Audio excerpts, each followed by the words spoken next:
What we actually did was put these under intense heat, humidity, sunlight equivalent UV, and it cycles through over 400 hours of testing. When we say 400 hours, it's not 400 regular hours, right? It comes out to a certain number of years of actual exposure. Through that, you can really see how much of a difference there is with and without CapSole protection.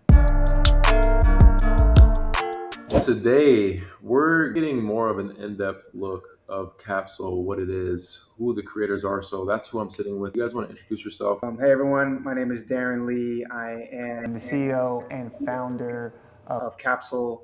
We are a company that specializes in preservation of collectible goods such as sneakers. So that's like our first niche market that we're going after. Myself, I've always collected sneakers since I was about 12 years old. It's a passion of mine. I really love everything from the aesthetics to the story behind them and just how I feel when I wear them. So I'm hoping that this product that we bring to market really just reflects that and people see the quality and the benefits in it and really can enjoy their sneakers a lot longer. That's a little bit about me, and I'll let Mansur go next. Yeah, hey. So Mansour Abdulbaki, been really happy to work with Darren on this project. I spent a lot of time in product and business development and innovation, but for my technical background, I hold a PhD in chemical engineering with a focus on material science, specifically in polymers and nanocomposites. So when Darren came and kind of said what he was looking to do, I think I saw a really good potential fit there with what we could do together. So what does the product do? Yeah, so I mean, basically, like the two main benefits we will say is it reduces or delays the yellowing effects of a sneaker, and also it increases the lifespan of your sneakers. And based on our studying, we say we could double the lifespan of a shoe. In terms of double, I mean, how long can we expect our shoes to last? And honestly, it's hard to say because each sneaker, each shoe is made of a different material, hmm different environment, stuff like that. So it's just like double whatever that would normally be hmm is what I think you can expect based, like I said, based on the testing that we've done. Okay. And a factor that's going to play a part, right, is how much you uh, keep it hidden away, right? Keep it protected versus how much you put some good use to it, right? Um, but something to note, right, is we talk about the color and the yellowing, hmm but when we talk about lifespan, there's part of it is aesthetic, and that's when we talk about the yellowing. It's the thing we most easily can see and we can test for. But the other piece of it, really long term, is the mechanical stability of it, right? The crumbling, the brittleness, the flexibility, the glues and adhesives that are used, right? Yeah. Attaching the sole to the top and all that. Um, that's also going to be a part of it, right? So it's not just kind of an aesthetic coloring thing, but it's really the lifespan of it. Um, and again, we can tell you how it performed in the testing, but that doubling of lifespan is really going to depend on uh, your usage of the shoes. Yeah. But definitely, we've got something here that addresses all four of those things that we thought were causing issues with this shoe, whether it's aesthetic or mechanical. Light, dust, oxygen, uh, moisture, right?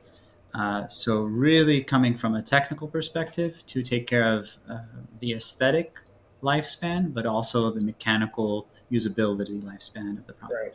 Yeah. Which, I mean, that's incredible.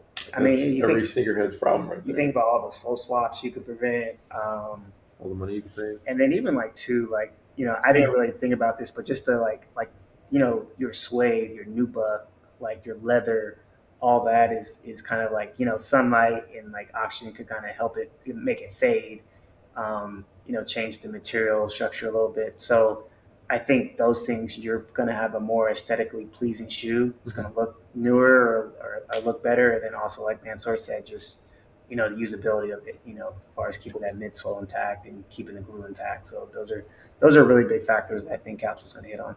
Getting into, I guess, your process, what did it take to bring this to life? I had this idea, like I've always like kind of thought about different products that would be good to bring to market, and Yeah. I've created another product in the past and complete failure. Yeah.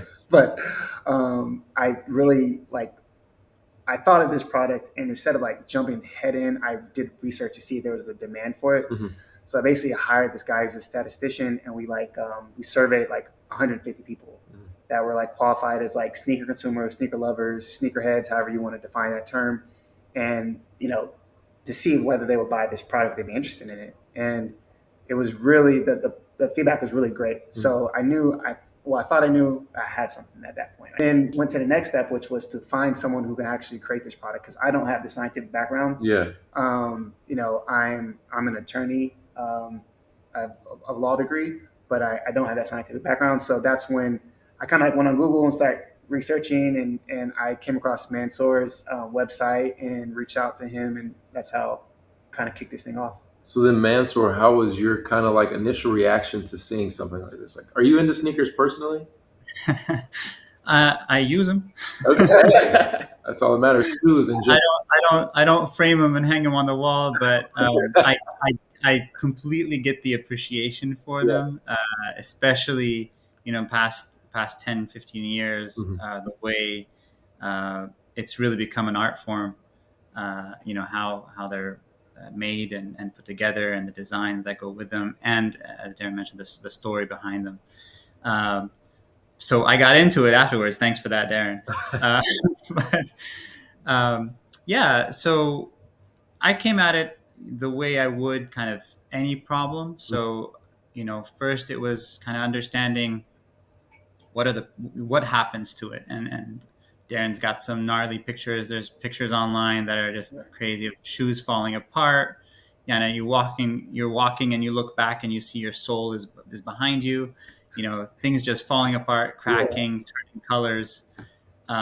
And when you get to the point where you're buying pieces, and now you don't even call them sneakers anymore, you call them pieces, right? Yeah.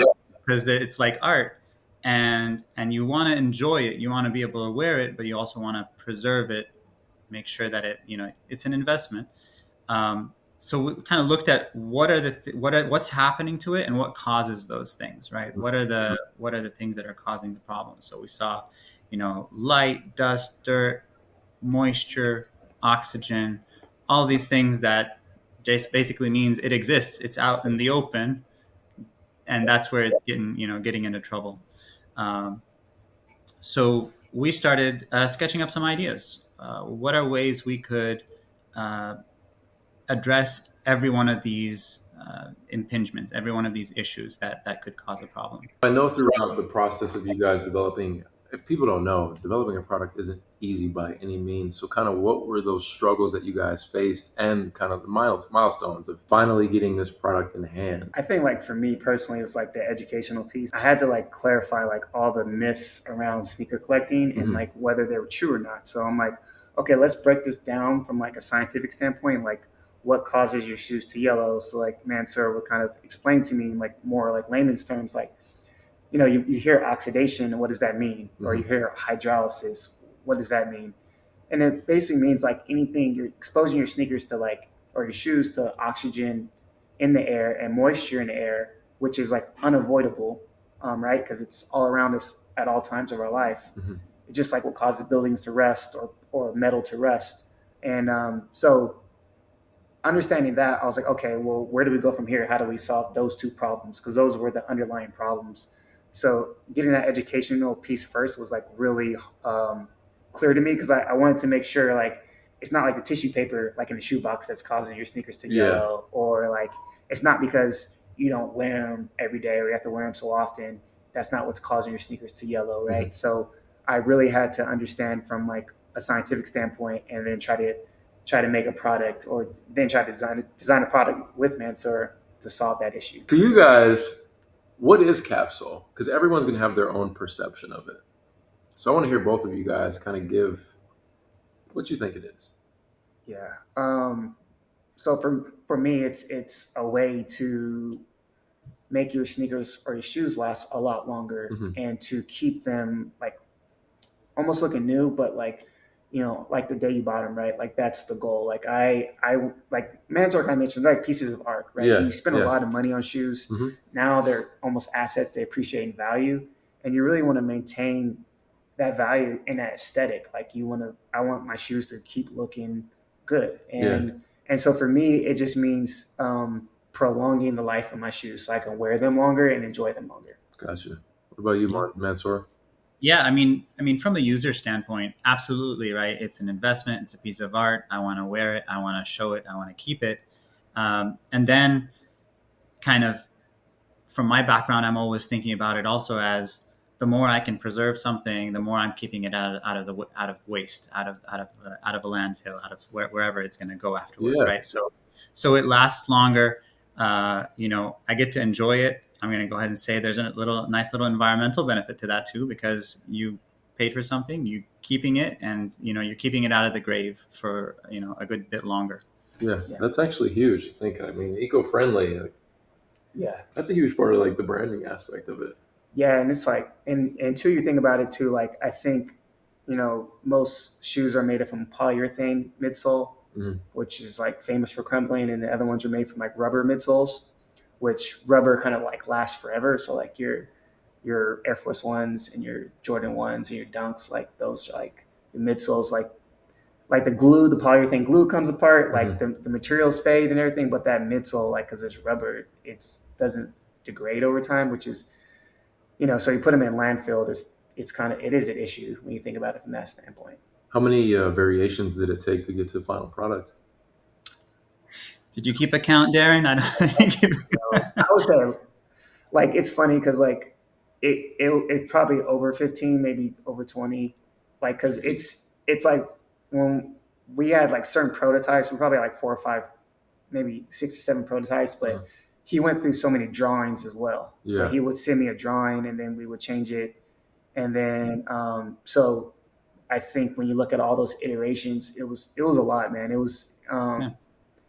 and I think the hardest part is like it's not you're not being able to see it in your yeah. hand and like feel it, and then trying to think about what is good from a functionality standpoint and also aesthetic standpoint. So that's where Mansoor really like his expertise came in. Yeah, Mansoor, as like a creative, I'm sure people come to products or come to you for products. How is kind of that process of them trying to communicate to you what they want versus just saying, "Hey, I do this," and you're like, Yeah. "Well, I Yeah. don't. I need some more information." Absolutely. Yeah. Yeah. So, I mean, there's the science bit where you've got technical questions you've got to answer, Yeah. and then yeah, it's possible. No, it's not possible, or XYZ is gonna be needed to make it happen. Uh-huh. But to really communicate it, that's where I think the rendering comes in. So it'd be a drawing. It's not a pencil drawing, right? We No, come of together course. with a really good rendering that kind of shows all angles. This is what it would look like on the outside, on the inside. So you kind of have to marry the science with the kind of the creative, the artistic. You see a little bit of that behind me here. Yeah. Yeah, So you're not seeing the beakers and stuff in the background, but um, so we went through a lot of iterations, and I think it's a credit to Darren as well that he wasn't looking for just another uh, you know drop front container, add some lights or some magnets or something, and make it competitive, or you know uh, like what's out there already.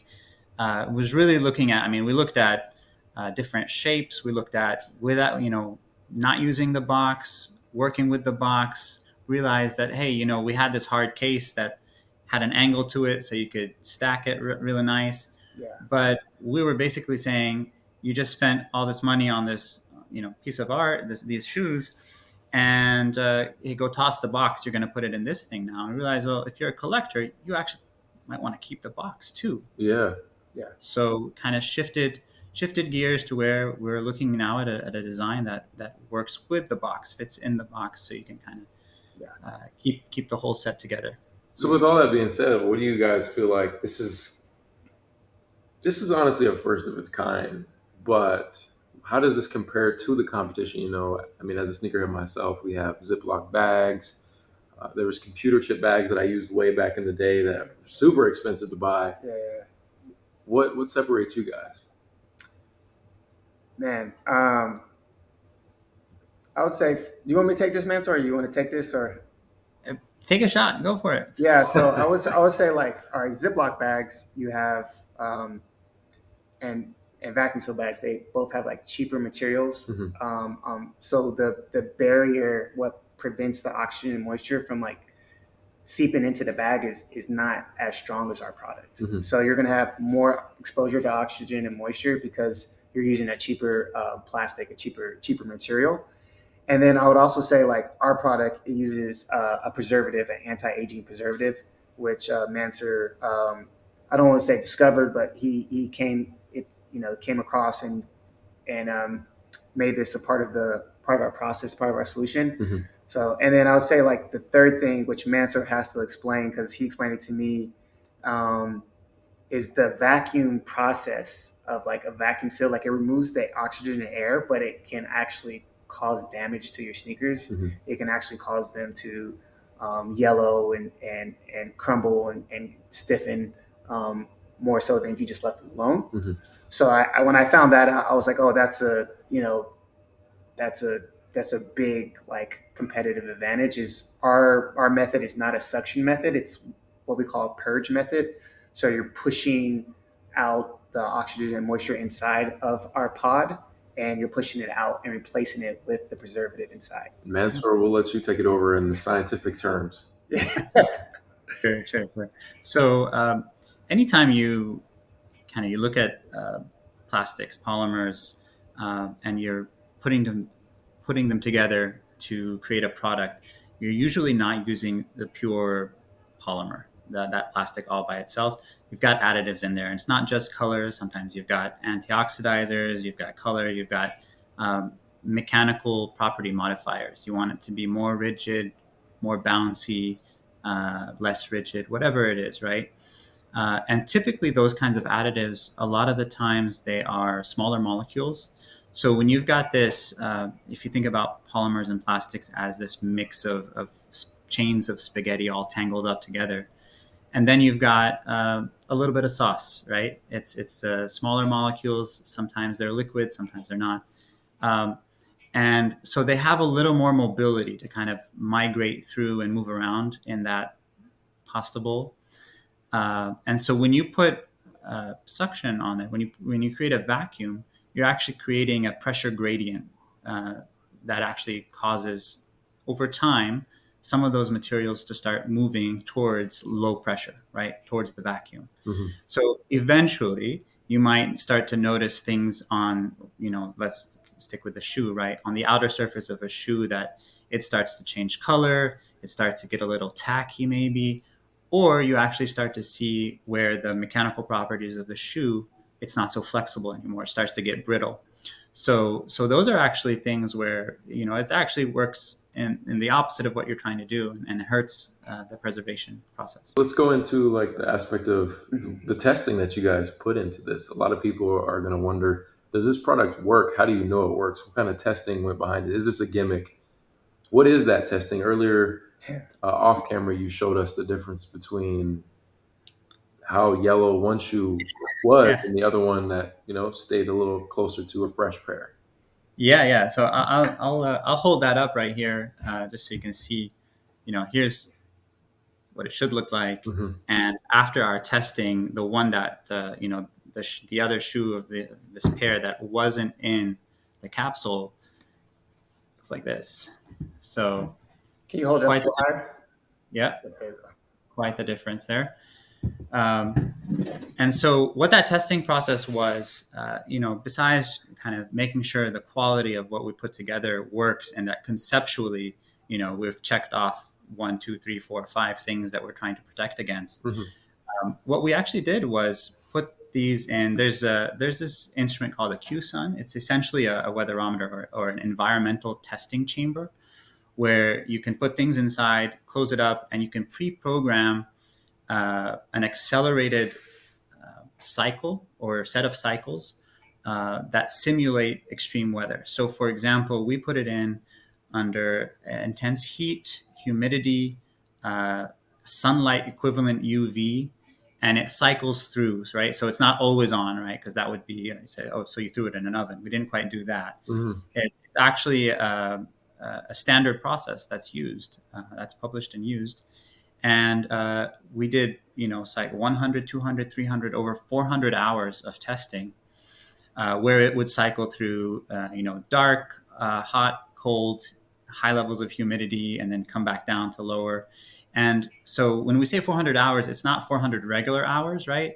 It comes out to a certain number of years of actual exposure to the elements.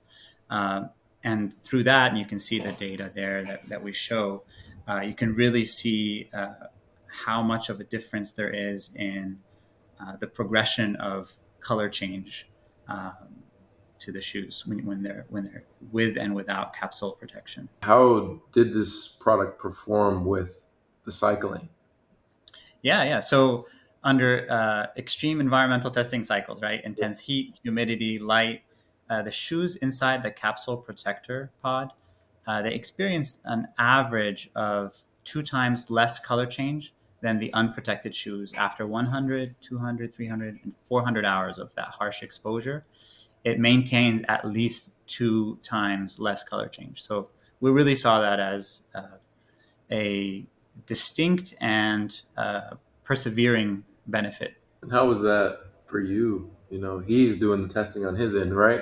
It was all down Right. by you. Yeah. How did you feel like seeing this happen? Like, oh wow. Well, like even, I mean, before that, I was like, I need to show this works. I need to show this works. Yeah. And like, so my mind was like, we need to make sure this works. And like, I don't want to bring it to market. So he came up with this way to test it. And like, just gradually, like the first 100 hours, I was like, oh yeah, this is working. Cause it was like a huge difference. Like the first 100 hours was like a really big difference.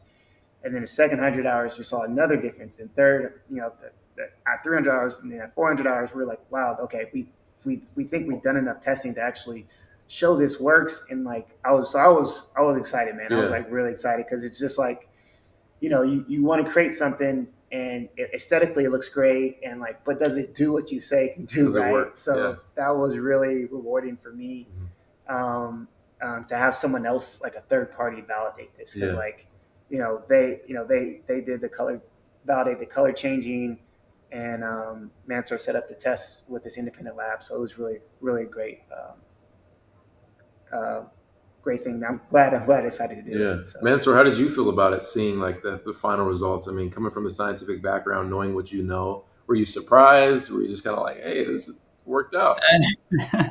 I hope gladly. I mean, I wasn't surprised. Okay. I was glad. But I got to have some confidence in what we're doing, right? Yeah, of course. But I was happy. I was happy to see that the result was actually distinguishable even after that first 100 hours. And so we kept going, not to necessarily kill the unprotected one, but to check, how does the capsule do if we keep going? Does it keep protecting it? And that's where I started to, if you want to say, be surprised, right? As you see it go on to 200, 300, 400 hours, you're like, hey, this is really working. That's where, you get a little pride and you want to. You dance a little bit. Yeah. Let's get into the design. I mean, you guys basically, collabing on this. Yeah. Did you kind of, this is what I wanted, and then we'll show the design, but like, how did that work? I guess the process of it. I think at first we kind of started with like, this was like a earlier design where we were going to have like a U-shaped zipper, and like, I think what we came to find out was like the welding for the TPU wouldn't be as strong, so it wouldn't be as airtight with this particular design. Mm-hmm. So then that's why we switched over to like straight zipper. So something like this, right? Which is, you have basically one weld all the way around the bag. So it's one weld versus the other design would have had multiple welds. And the more welds you have, then the more chance you have of a leak or the bag not being as structurally sound. And then so like, but Mansour really came up with all this, like from like the inlet. This is like the outlet valve, which is I'll start with the inlet valve. This is the inlet valve where we inject the preservative in, and that's using, open that real quick.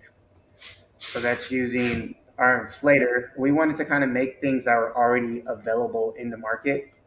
Um, so that was like a big thing. So you basically hook this up just like a bike valve, Mhm.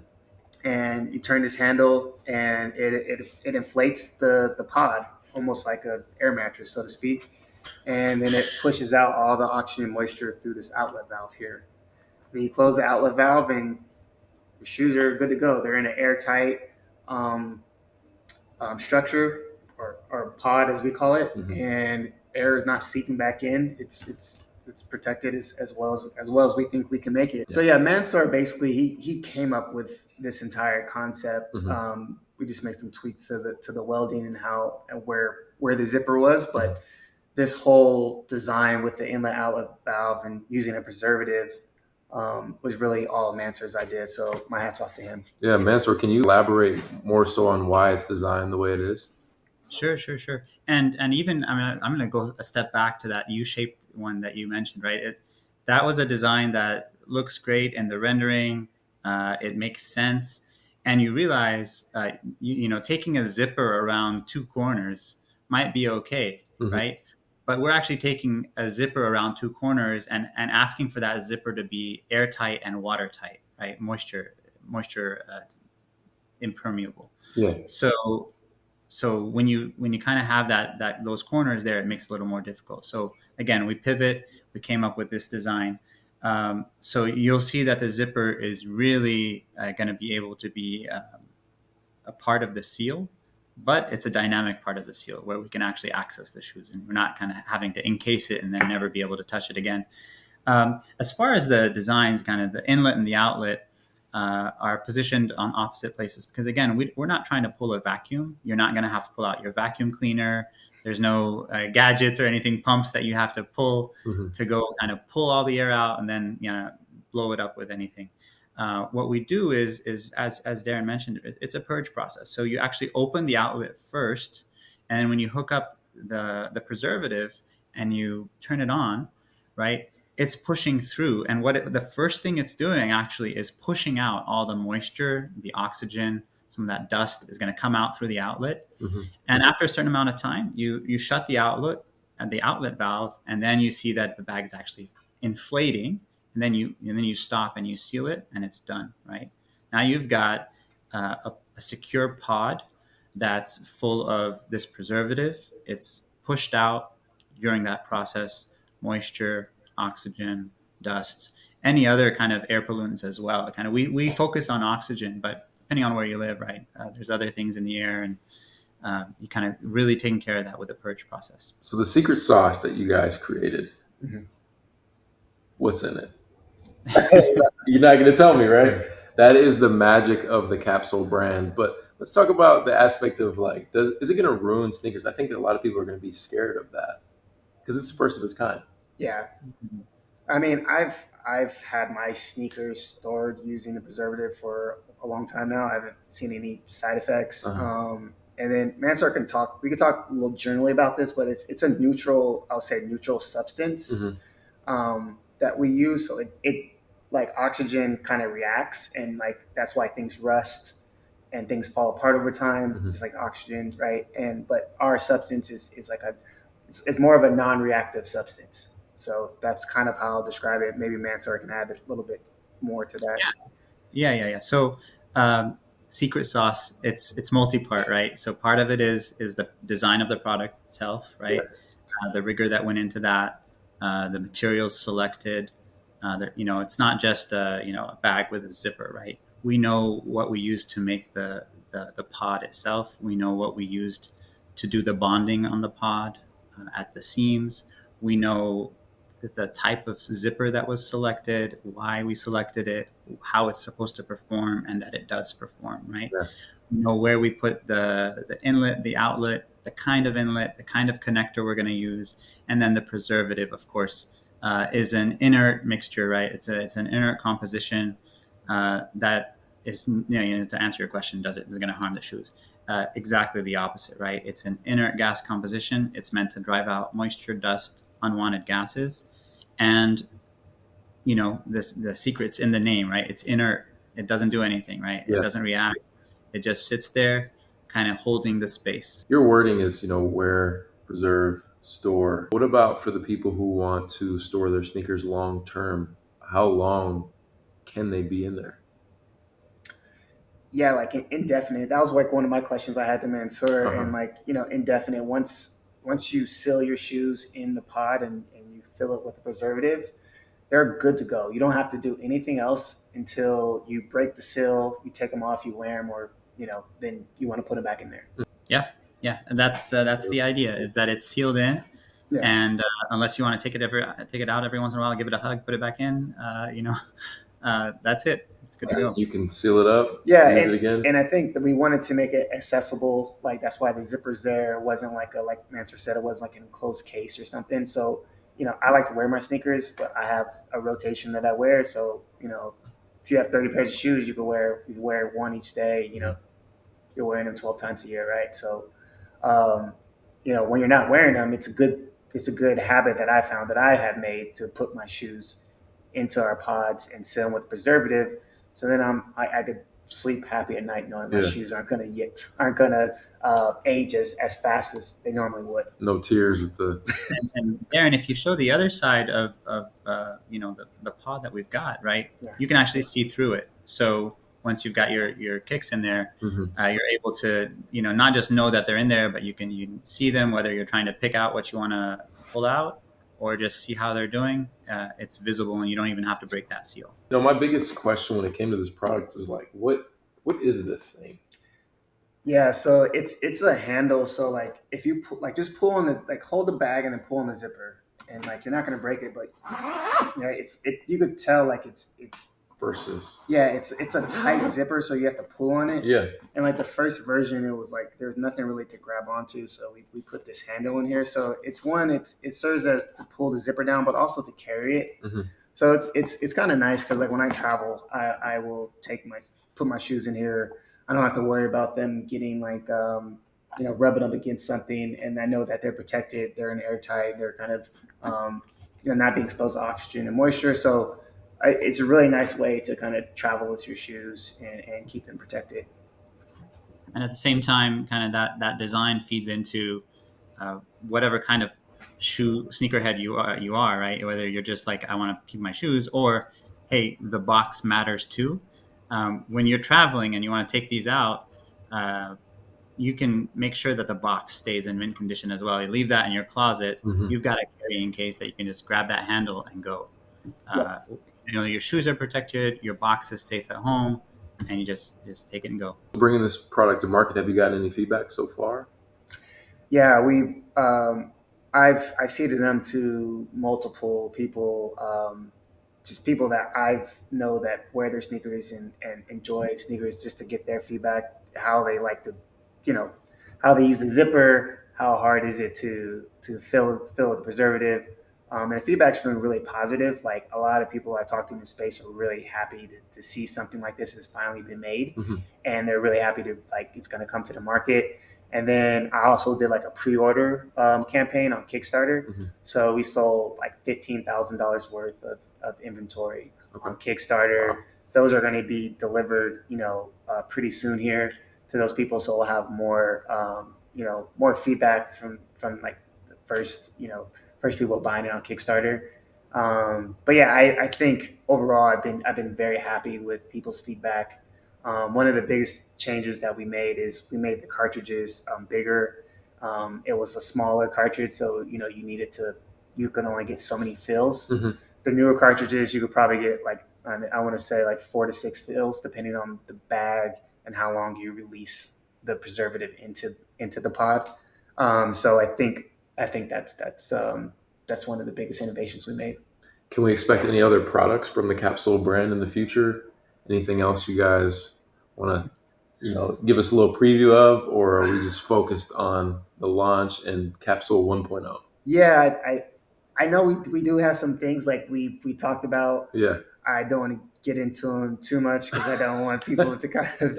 But I mean, our main focus is like we want to make products that help preserve luxury goods. Okay. Like so, that's our main focus right now, and this Mhm. is the first product we think that focuses on that, and especially in the sneaker community. and then I think we probably move on to kind of other similar products that maybe do um, maybe have more of more like a luxury look to them and more of aesthetics for people. Maybe if they want to like stack them and stuff like that. So Okay. we may have another product like that on the way in the near future. Being a creative yourself, Uh, trying to figure out how to, I guess, create this product, what would your advice be to, people trying to do the same thing? Man, hire someone who knows what they're talking about. Yeah. um, I think I do think like you need to have the vision and the drive to see it all the way through, Yeah. because you have so many hurdles, so many unexpected things that come up that you don't know about. Because especially if you've never done it before, like I had done this before, but I think every product is different, so Yeah. there's different hurdles Mhm. for that. And then this product was more scientific based than the other one I created. So I think you have to be able to see it through. And like once you start and you start investing that time and money, it could get daunting, man. It could get daunting, like because it's really a time consuming activity as well as money too. You need some money to kind of do it if you don't have the expertise yourself. Mhm. But I would say like Mansoor is huge because he can answer all my questions and he can provide the areas of expertise that I needed. Yeah. So And what about you, Mansour? How do you think, being the technician, essentially, you put it all together? Yeah, no, I think. Thank you for that, but I think Darren said it right. Right. There's, in fact, I'll throw a book plug out there. It's not my book, but Who Not How Mhm. is a great way to think about things. You want to do something. It's not necessarily your expertise. Maybe you don't focus on how, but you focus on who. Who can I get to enable this product? It's a great book. And in this case, kind of Darren embodied that, right? He was like, I need to find the people that are going to help me answer these questions. A statistician to do the market research, this science guy who can turn science into English yeah, and come up with some cool designs. Um, I think that's really key for a lot of people who sometimes they'll fall in love with their problem. Uh, Rather, they should fall in love with their problem, but they'll fall in love with like a single solution. Okay, how do I do it? How do I do it? How do I do it? Versus, hey, I've got this problem. I want it solved. Who can help me? How's it been done before? And that's part of the process that we did, right? So Darren comes and says, I want to solve for this problem. Okay, what is this actual problem? Okay, there's actually four parts to this problem. How's it being solved now? Is it being solved now? Mhm. We saw people with vacuum cleaners hooking them up to bags. We saw Ziploc bags. Um, we saw, drop front looks really nice, but is it solving the problem? It might check off one or two of the boxes, right? Yeah, this will keep the dust out, but is it sealed? Does it address? You're sealing everything in, not you're not necessarily purging, right? So um, yeah, yeah, I think it's really about falling in love with the problem, not a particular solution, that thing that first came to mind, and then finding the people who can help you get there. yeah, And this last question, I guess I have is, what are the goals for the brand? Obviously, you want it to be huge, world renowned. Like as of right now, like what do you see this brand becoming? man. I think whatever God plans for it to be, in my mind, I'm okay with. I personally would like for it to be a huge brand. Hmm. And really be a staple in the sneaker community so that when people buy shoes, they think about buying our capsule products because they want to protect their shoes, they want to help preserve their shoes and make them last longer. So I think this is going to be a new subset of the sneaker cleaning market. Hmm. So now when people think about sneaker cleaning, they're also going to think about protecting, preserving their sneakers, right? So I kind of want capsule to be on everyone's mind and for everyone that loves sneakers to have one or multiple of them in their house. How about you, Mansour? How do you feel about it? Hey, I want to see this become a big success, and for people to really be happy with the product for sure. So I'm seeing that dream for Darren. Yeah, thanks. Where can people learn more about CapSole? Yeah, so they can go to capsulestore.com. I'm not going to say I know you looked at me. I was like, is he gonna laugh? I'm not going to say www. But they can go to capsulestore.com. Okay. There's going to be, if they have more questions, there's an FAQ section where they can get the questions asked, answered, sorry. And then they can also, if they want to collab or reach out to us, there's information where they could contact our company and then also buy our product. Sweet. Yeah. Sounds good. Well, thanks for sitting down, guys. This was great. If you guys have any questions, make sure to drop a comment down below. We'll see you in the next one.